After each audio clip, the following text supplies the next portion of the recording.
Hi friends, welcome to Telangana TET and DSC social inter content classes.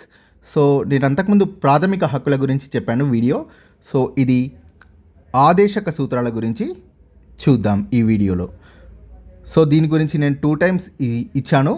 So first time చాలా ఫాస్ట్గా complete చేద్దాం. So మళ్ళీ point వైజ్గా చూద్దాం.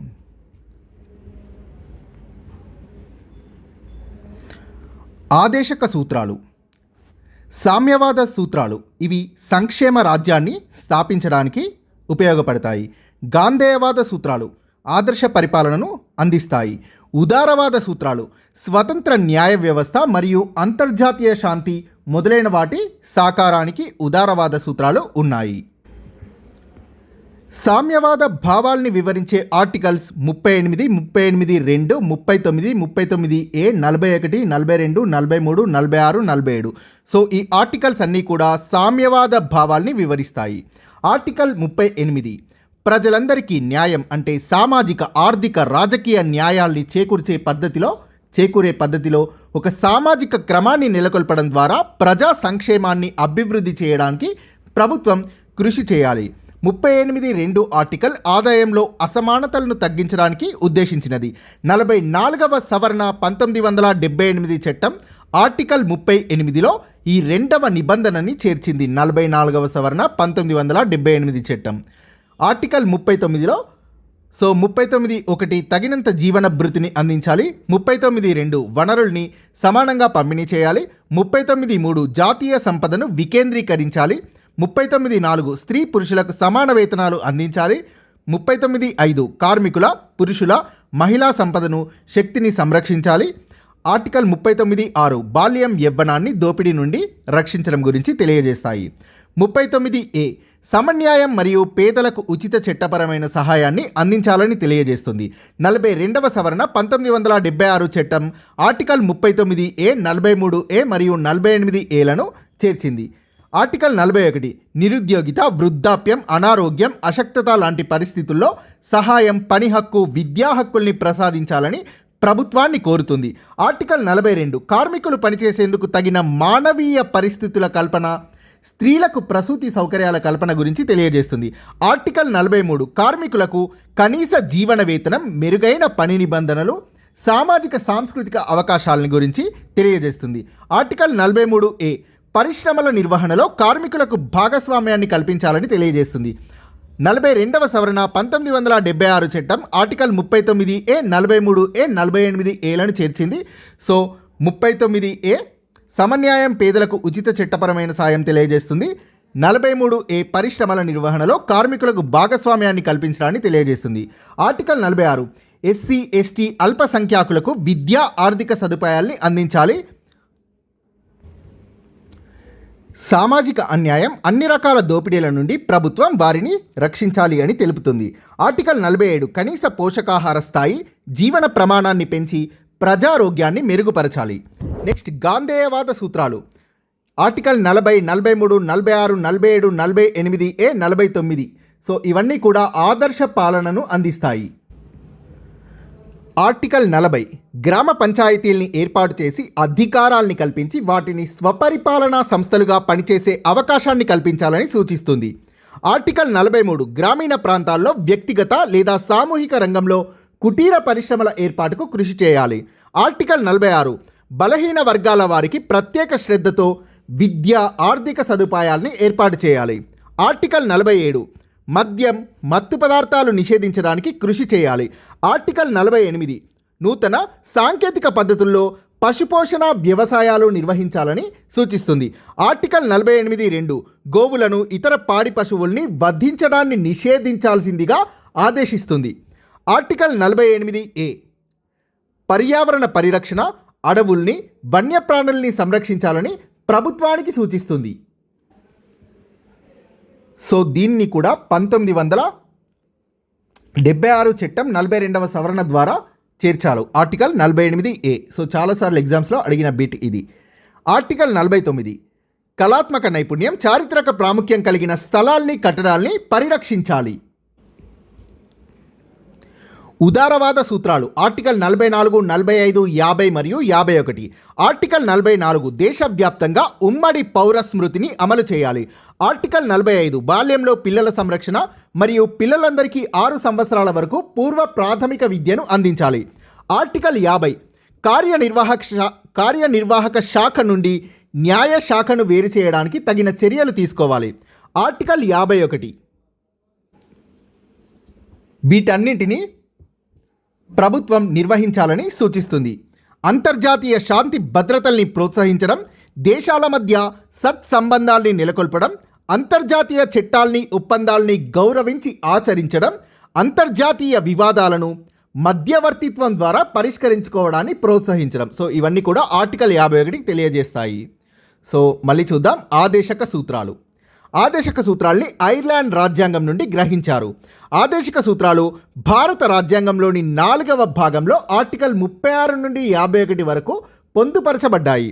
ఆదేశక సూత్రాల అమల్లో న్యాయస్థానాలు జోక్యం చేసుకోలేవు. ప్రాథమిక హక్కులు న్యాయ సంరక్షణ కలవి. ఆదేశక సూత్రాల అమల్లో న్యాయస్థానాలు జోక్యం చేసుకోలేవు. ఆదేశక సూత్రాలు భారతదేశ పౌరులకు సామాజిక ఆర్థిక న్యాయం అందించడంలో తోడ్పడతాయి. ఆదేశక సూత్రాల ముఖ్య ఉద్దేశ్యం శ్రేయో రాజ్య స్థాపన. చాలా ఇంపార్టెంట్, ఇది చాలాసార్లు అడిగారు. ఆదేశక సూత్రాలు 3 రకాలుగా విభజించబడ్డాయి. 1 సామ్యవాద సూత్రాలు, 2 గాంధేయవాద సూత్రాలు, 3 ఉదారవాద సూత్రాలు. సామ్యవాద సూత్రాలు భారతదేశంలో సామాజిక సంక్షేమ రాజ్యాన్ని స్థాపించడానికి ఇవి ఆదేశక సూత్రాల్లో చేర్చబడ్డాయి. ఆర్టికల్స్ 38, 39, 41, 42, 43, 46, 47 ఆదేశక సూత్రాల యొక్క సామ్యవాద భావాల్ని వివరిస్తాయి. ఆర్టికల్ 38లో 2వ నిబంధనని 44వ రాజ్యాంగ సవరణ 1978 చట్టం చేర్చింది. ఆర్టికల్ 38 ప్రజలందరికీ న్యాయం, సామాజిక, ఆర్థిక, రాజకీయ న్యాయం చేకూరే పద్ధతిలో ఒక సామాజిక క్రమాన్ని నెలకొల్పడం ద్వారా ప్రజా సంక్షేమాన్ని అభివృద్ధి చేయడానికి ప్రభుత్వం కృషి చేయాలి అని తెలుపుతుంది. ఆర్టికల్ 39 ప్రకారం ప్రభుత్వం క్రింది వాటి కోసం చర్యలు తీసుకోవాలని తెలుపుతుంది.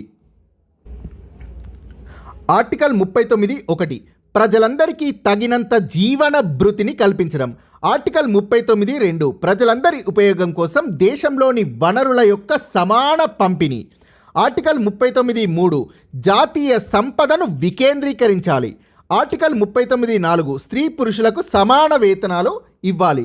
ఆర్టికల్ 39(5) కార్మికుల, పురుషుల, మహిళల సంపదను శక్తిని సంరక్షించడం. ఆర్టికల్ 39(6) బాల్యం, యవ్వనాన్ని దోపిడీ నుండి రక్షించడం. ఆర్టికల్ 41 నిరుద్యోగిత, వృద్ధాప్యం, అనారోగ్యం, అశక్తత లాంటి పరిస్థితుల్లో సహాయం, పని హక్కు, విద్యా హక్కుల్ని ప్రసాదించాలని ప్రభుత్వాన్ని కోరుతుంది. ఆర్టికల్ 42 కార్మికులు పనిచేసేందుకు తగిన మానవీయ పరిస్థితుల్ని కల్పించడం, స్త్రీలకు ప్రసూతి సౌకర్యాల్ని కల్పించడం. ఆర్టికల్ 43 కార్మికులందరికీ కనీస జీవన వేతనం, మెరుగైన పని నిబంధనలు, సామాజిక సాంస్కృతిక అవకాశాలు కల్పించాలని ప్రభుత్వానికి సూచిస్తుంది. ఆర్టికల్ 46 ప్రభుత్వం షెడ్యూల్డ్ తెగల, షెడ్యూల్డ్ కులాల, అల్ప సంఖ్యాకులకు విద్య, ఆర్థిక సదుపాయాల్ని అందించాలని ప్రభుత్వానికి సూచిస్తుంది. సామాజిక అన్యాయం, అన్ని రకాల దోపిడీల నుండి ప్రభుత్వం వారిని రక్షించాలి. ఆర్టికల్ 47 కనీస పోషకాహార స్థాయి, జీవన ప్రమాణాన్ని పెంచి ప్రజారోగ్యాన్ని మెరుగుపరచాలని ప్రభుత్వాన్ని కోరుతుంది. నెక్స్ట్ గాంధేయవాద సూత్రాలు. సో ఇందులో ఆర్టికల్ 38 2 నిబంధనని 44వ రాజ్యాంగ సవరణ 1978 చట్టం ప్రకారం చేర్చారు. సో దీని ప్రకారం ఆదాయంలో అసమానతలు తగ్గించాలి. నెక్స్ట్ గాంధేయవాద సూత్రాలు భారతదేశంలో ఆదర్శ పాలనను అందిస్తాయి. గాంధేయవాద సూత్రాలు ఆర్టికల్ 40, 43, 46, 47, 48, 49లలో ప్రతిఫలిస్తాయి. ఈ 43, 46 అనేవి సామ్యవాద సూత్రాల్లో కూడా ఉంటాయి. గాంధేయవాద మరియు సామ్యవాద సూత్రాల్లో కూడా ఉంటాయి. ఈ 43 మరియు 46. సో ఆర్టికల్ 40 ప్రభుత్వం గ్రామ పంచాయతీల్ని ఏర్పాటు చేసి అధికారాల్ని కల్పించి వాటిని స్వపరిపాలన సంస్థలుగా పనిచేసే అవకాశాన్ని కల్పించాలని సూచిస్తుంది. ఆర్టికల్ 43 గ్రామీణ ప్రాంతాల్లో వ్యక్తిగతంగా కానీ సామూహిక రంగంలో కానీ కుటీర పరిశ్రమల ఏర్పాటుకు కృషి చేయాలని ప్రభుత్వాన్ని నిర్దేశిస్తుంది. ఆర్టికల్ 46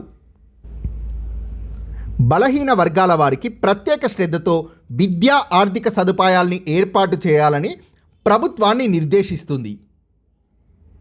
ఆర్టికల్ 47 మద్యం మత్తు పదార్థాల్ని నిషేధించడానికి కృషి చేయాలని ప్రభుత్వానికి సూచిస్తుంది. ఆర్టికల్ 48 నూతన సాంకేతిక పద్ధతుల్లో పశుపోషణ వ్యవసాయాల్ని నిర్వహించాలని ప్రభుత్వానికి సూచిస్తుంది. ఇది గోవులను ఇతర పాడి పశువుల్ని వధించడాన్ని నిషేధించాల్సిందిగా ఆదేశిస్తుంది. ఆర్టికల్ 48A పర్యావరణ పరిరక్షణ, అడవుల్ని వన్యప్రాణుల్ని సంరక్షించాలని ప్రభుత్వానికి సూచిస్తుంది. 42వ రాజ్యాంగ సవరణ 1976 చట్టం ఈ 48A ఆర్టికల్ని చేర్చింది. 39A, 43A, 48A ఆర్టికల్స్ని చేర్చింది 42వ రాజ్యాంగ సవరణ చట్టం 1976. ఆర్టికల్ 49 కళాత్మక నైపుణ్యం, చారిత్రక ప్రాముఖ్యం కలిగిన స్థలాల్ని, కట్టడాల్ని పరిరక్షించాలని సూచిస్తుంది. నెక్స్ట్ ఉదారవాద సూత్రాలు. ఇవి స్వతంత్ర న్యాయ వ్యవస్థ మరియు అంతర్జాతీయ శాంతి మొదలైన వాటి సాకారానికి సంబంధించినవి. ఆర్టికల్ 44, 45, 50, 51లలో ఉదారవాద సూత్రాలు పొందుపరచబడ్డాయి. ఆర్టికల్ 44 దేశవ్యాప్తంగా ఉమ్మడి పౌర స్మృతిని అమలు చేయాలని ప్రభుత్వానికి సూచిస్తుంది. ఆర్టికల్ 45 బాల్యంలో పిల్లల సంరక్షణ మరియు పిల్లలందరికీ 6 సంవత్సరాల వరకు పూర్వ ప్రాథమిక విద్యను ప్రభుత్వం అందించాలని సూచిస్తుంది. ఆర్టికల్ 50 కార్యనిర్వాహక శాఖ నుండి న్యాయ శాఖను వేరు చేయడానికి తగిన చర్యలు తీసుకోవాలని ప్రభుత్వాన్ని కోరుతుంది. ఆర్టికల్ 51 ప్రభుత్వాన్ని కింది వాటిని నిర్వహించాలని సూచిస్తుంది. అవి అంతర్జాతీయ శాంతి భద్రతల్ని ప్రోత్సహించడం, దేశాల మధ్య సత్సంబంధాల్ని నెలకొల్పడం, అంతర్జాతీయ చట్టాలను, ఒప్పందాలని గౌరవించి ఆచరించడం, అంతర్జాతీయ వివాదాలను మధ్యవర్తిత్వం ద్వారా పరిష్కరించుకోవడాన్ని ప్రోత్సహించడం. అదనపు సూత్రాలు. రాజ్యాంగ చట్టాలు 42వ సవరణ 1976, 44వ సవరణ 1978 ఆదేశక సూత్రాలకు మరికొన్ని సూత్రాల్ని చేర్చాయి. 42వ సవరణ 1976 చట్టం ఆర్టికల్ 39A, 43A, 48Aలను చేర్చింది. 44వ సవరణ 1978 చట్టం ఆర్టికల్ 38లో 2వ నిబంధనను చేర్చింది. అవి కలిగి ఉండే విషయాలు. ఆదాయంలో అసమానతలను తగ్గించడాన్ని 38(2) ఆర్టికల్ తెలియజేయగా, ఆర్టికల్ 39A సమన్యాయం మరియు పేదలకు ఉచిత చట్టపరమైన సహాయాన్ని అందించాలని తెలియజేస్తుంది. ఆర్టికల్ 43A పరిశ్రమల నిర్వహణలో కార్మికులకు భాగస్వామ్యాన్ని కల్పించాలని తెలియజేస్తుంది. ఆర్టికల్ 48A పర్యావరణం, అడవులు, జంతువుల సంరక్షణ గురించి తెలియజేస్తుంది. ప్రాథమిక హక్కులకు ఆదేశక సూత్రాలకు మధ్య భేదాలు. ప్రాథమిక హక్కులు ప్రతికూల స్వభావాన్ని కలిగి ఉంటాయి. వ్యక్తికి హానికరమైన ప్రభుత్వ కార్యకలాపాల్ని ఇవి నిరోధిస్తాయి. ఆదేశక సూత్రాలు స్వభావరీత్యా అనుకూలమైనవి. ఇవి ప్రభుత్వపు సామాజిక ఆర్థిక కార్యకలాపాలని విస్తరిస్తాయి. ప్రాథమిక హక్కులు ప్రతికూల స్వభావాన్ని కలిగి ఉంటాయి. చాలా చాలా ఇంపార్టెంట్ ఇది. న్యాయస్థానం ద్వారా ప్రాథమిక హక్కులు పొందగలిగినవి ప్రాథమిక హక్కులు. ఆదేశక సూత్రాల్ని న్యాయస్థానం ద్వారా పొందలేము. న్యాయస్థానాలు ఆర్టికల్ 32కు లోబడి ప్రాథమిక హక్కుల సంరక్షణ కోసం రిట్లను జారీ చేస్తాయి. అయితే ఆదేశక సూత్రాల్ని అమలు చేయమని న్యాయస్థానాలు ప్రభుత్వాన్ని ఒత్తిడి చేయలేవు. ఆర్టికల్ 13 ప్రకారం ప్రాథమిక హక్కుల్ని ఉల్లంఘించే చట్టాలు చెల్లవు. ఆదేశక సూత్రాల్ని ఉల్లంఘించే చట్టాలు చెల్లుబాటు కావు అని న్యాయస్థానాలు నిర్దేశించలేవు. సో ఆర్టికల్ 32 ప్రకారం సుప్రీంకోర్టు రిట్లను జారీ చేయగా, ఆర్టికల్ 226 ప్రకారం హైకోర్టు రిట్లను జారీ చేస్తుంది. ప్రాథమిక హక్కులు పౌరుల వ్యక్తిగత జీవితం, స్వేచ్ఛల సంరక్షణకు సంబంధించినవి.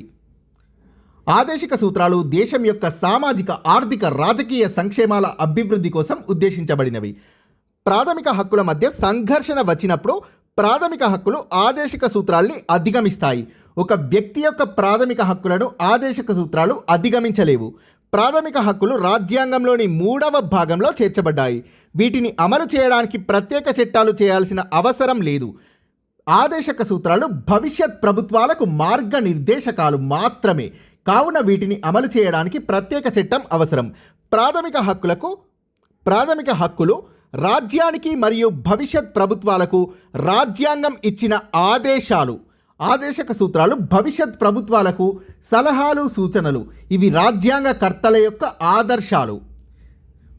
ప్రభుత్వం లేదా అధికారంలో ఎవ్వరు ఉన్నా కూడా ప్రాథమిక హక్కులు అమలుపరచబడతాయి. ఆదేశక సూత్రాలపై కొన్ని వర్గాల నుండి వ్యతిరేకతలు ఎదురు కావచ్చు. కాబట్టి ప్రభుత్వం తన వెసులుబాటు, వనరుల లభ్యతను బట్టి అమలుపరుస్తుంది. ప్రాథమిక హక్కులు ప్రభుత్వం యొక్క రాజకీయ ప్రజాస్వామ్య స్వభావాన్ని సూచిస్తాయి. ఆదేశక సూత్రాలు రాజ్య ఆదర్శాల్ని మరియు ప్రభుత్వ లక్ష్యాల్ని, గమ్యాల్ని వివరిస్తాయి. ప్రాథమిక హక్కులు ప్రతి పౌరుడికి దేశంలో ప్రజాస్వామ్య ప్రక్రియలో స్వేచ్ఛగా పాల్గొనే అవకాశాన్ని కలిగిస్తాయి. ఆదేశక సూత్రాలు సామాజిక అభివృద్ధి, సంక్షేమాల కోసం వెసులుబాటు మరియు వనరుల్ని బట్టి ప్రభుత్వం నిర్వహించే చర్యల్ని సూచిస్తాయి. సో ఈ ప్రాథమిక విధుల గురించి నేను తర్వాత వీడియోలో చేస్తాను. Thank you friends. మీకు కనుక ఈ వీడియో నచ్చినట్టయితే లైక్ చేయండి, షేర్ చేయండి, ఛానల్ని సబ్స్క్రైబ్ చేసుకోండి.